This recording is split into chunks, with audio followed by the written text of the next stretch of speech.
There's a number that true crime doesn't like to talk about. Not 93.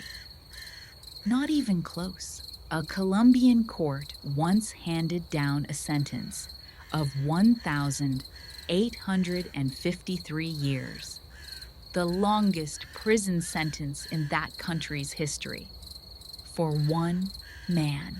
His name was Luis Garavito. He is, by confirmed victim count, the most prolific serial killer ever recorded, anywhere, in any country, in modern history. And because of a gap in the law nobody had thought to close, he could have walked free in 22. This is his case file.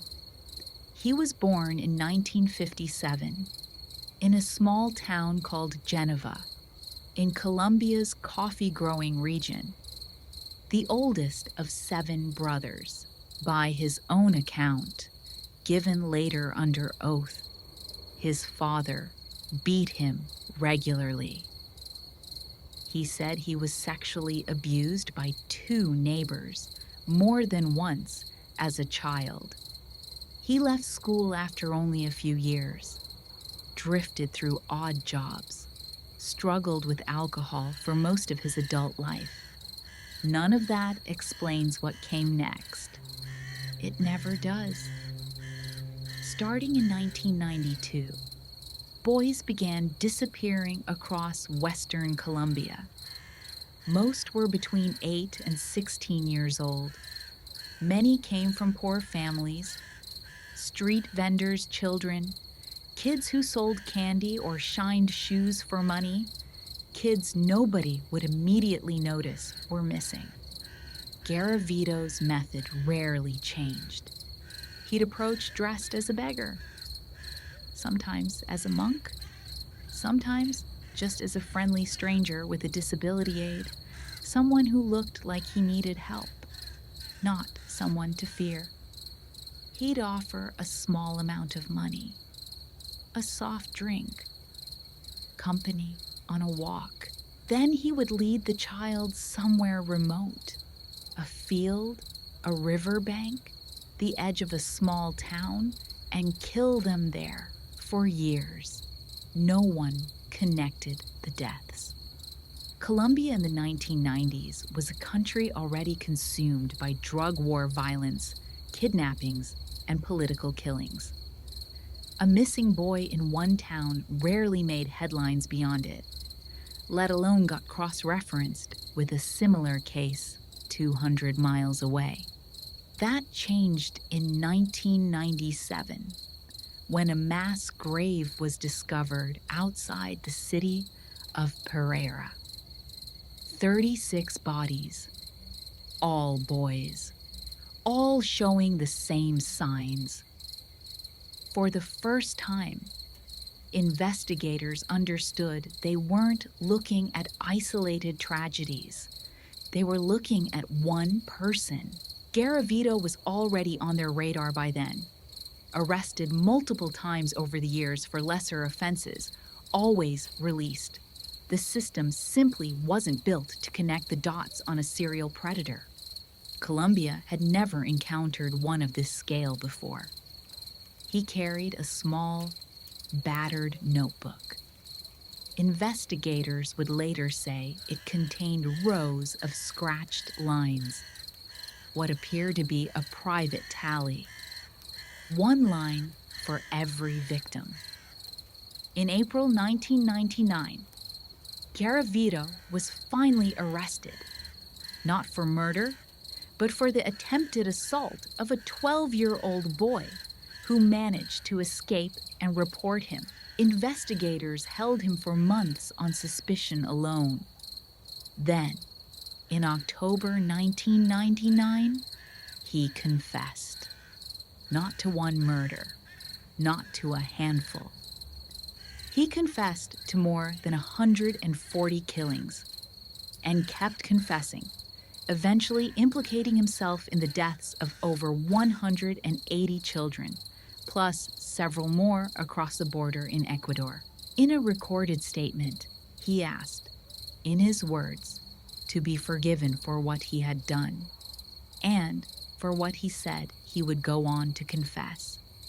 He showed investigators his notebook. The tally matched what the graves were revealing, town by town. In December 1999, a Colombian court sentenced Garavito to 1,853 years in prison.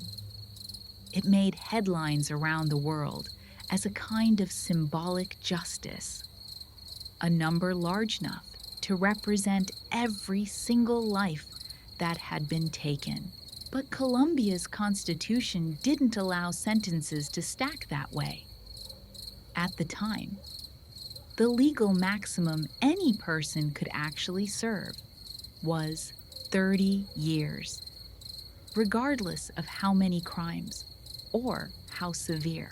Because Garavito cooperated with investigators and helped locate bodies, that number was reduced further, under sentencing guidelines, to 22 years. The country that had just witnessed its worst crime in modern memory learned that its own laws had no framework for it. The public reaction in Colombia was, by most accounts, furious. Lawmakers moved to close the loophole, raising the maximum sentence to 60 years for crimes of this kind, specifically because of this case. But the new law couldn't apply retroactively to Garavito himself. In 2021, Colombia's prison authority formally requested his early release for what it called exemplary behavior. The request made national news. Colombia's president publicly condemned it. A judge ultimately blocked the release, citing an unpaid victim compensation fine, not the severity of his crimes. Garavito never left prison. He died in a hospital in October 2023, still serving his sentence at age 66. He was never released. But for over a decade, the possibility that he could be was real, written into law, actively requested by the state that had convicted him. Somewhere in Colombia, there are families who still don't know exactly which grave belongs to their son. Investigators believe the true number of victims may be far higher than what was ever confirmed. The record he holds isn't the kind anyone wants to hold, and the law that almost let him walk free exists today, specifically because his case forced a country to rewrite it. Some numbers change the rules behind them. If you dare to open the next file, we'll be waiting. Welcome to the Crime Cabin.